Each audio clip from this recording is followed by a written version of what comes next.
Bonjour Alain, où sommes-nous là aujourd'hui? Alors aujourd'hui, nous sommes à Vona, dans la Bresse, un petit village renommé pour sa gastronomie sur le plan national, mais également international. Comment t'es venue l'idée de faire ce dictionnaire gourmand? Alors, j'ai profité de l'occasion de ce salon des saveurs, donc salon du livre gastronomique, pour habitant Vona être présent en tant qu'auteur local, mais également j'ai voulu mettre à profit l'ensemble de mes voyages à la fois à l'étranger et en France pour faire partager à mes lecteurs quelques expériences culinaires que j'ai pu faire à l'occasion de ces voyages. Alors j'ai commencé évidemment par la lettre A, et A c'est comme Amsterdam, une ville très connue des Pays-Bas, mais qui mérite vraiment le détour, à la fois pour ce qu'elle est, mais également pour la découverte d'une certaine gastronomie. Alors la lettre L, évidemment, on est près de Lyon, donc elle évoque Lyon, mais il m'a paru intéressant de comparer la ville de Lyon et la ville de Bordeaux. Ce sont des villes assez similaires sur le plan de la taille, mais qui, chacune dans leur domaine, offrent des possibilités de découvrir la gastronomie locale, soit girondine, soit lyonnaise, très intéressante. Alors le souvenir, non pas le meilleur, mais le plus marquant, c'est certainement un repas que j'ai fait à Djibouti, dans un restaurant qu'on peut qualifier de boui-boui, en langage vulgaire, qui s'appelle Chez Youssouf, qui existe encore, et qui offrait la possibilité de déguster des poissons de la mer Rouge, des dorades, des mérous, des barracudas, cuits dans un four yéménite. C'est une cuisson très particulière. Je n'ai jamais mangé d'aussi bons poissons de ma vie, et pourtant il était servi sur du papier journal et on mangeait avec les doigts. Peut-être un autre dictionnaire concernant plus précisément certaines régions de France, parce que la France est finalement un condensé à elle seule de l'ensemble du monde, au point de vue des paysages, des architectures, des gastronomies. Et peut-être que le prochain dictionnaire gourmand sera consacré cette fois-ci plus précisément à la découverte des régions françaises.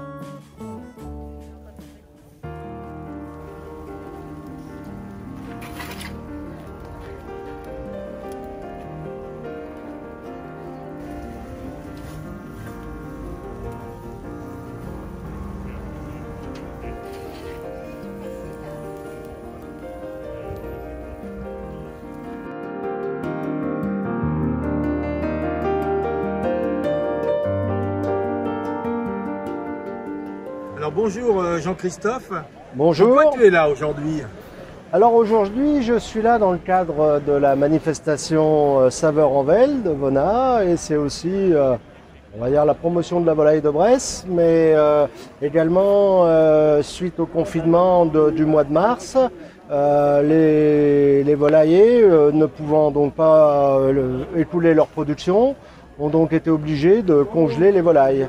Et de ce fait, le département s'est porté acquéreur on va dire, dans le cadre de la promotion de la volaille de Bresse, et pour sauver la filière, s'est porté acquéreur de 2500 volailles, et puis la communauté de communes de 500.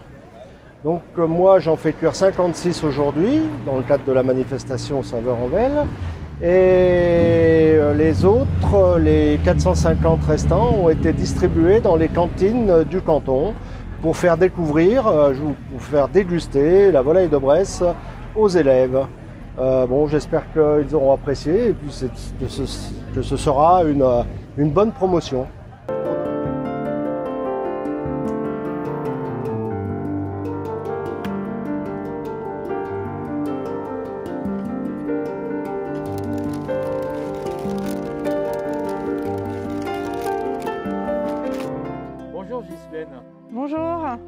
Alors là, nous sommes dans ton élevage. Voilà, voici mon élevage de volailles de Bresse.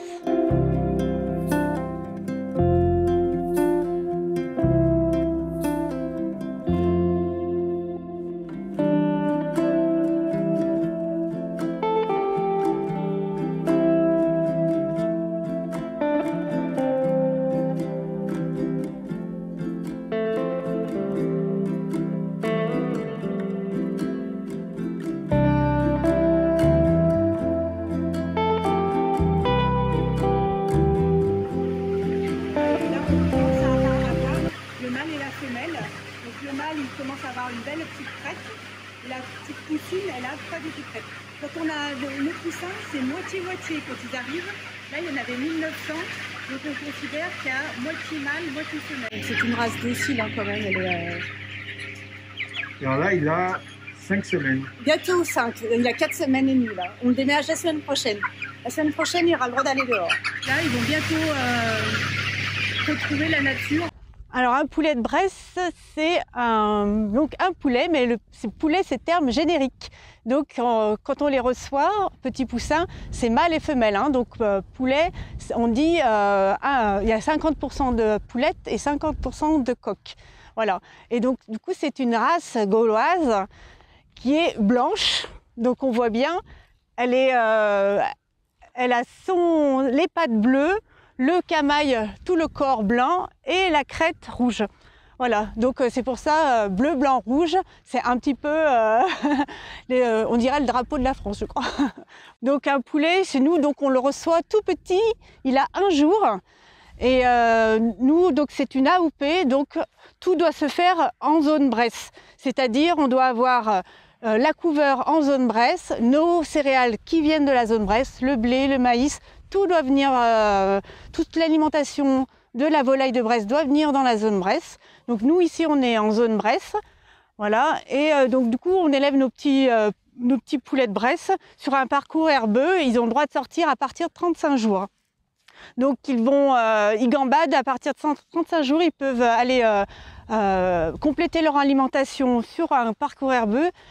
Un poulet de Bresse a droit à 10 mètres carrés. Donc là, vous voyez la surface et on les voit gambader, ils ont de quoi faire. Donc après, ils complètent leur alimentation avec des petits vers de terre, des mollusques, des insectes. Quelquefois, on les voit courir, attraper des insectes.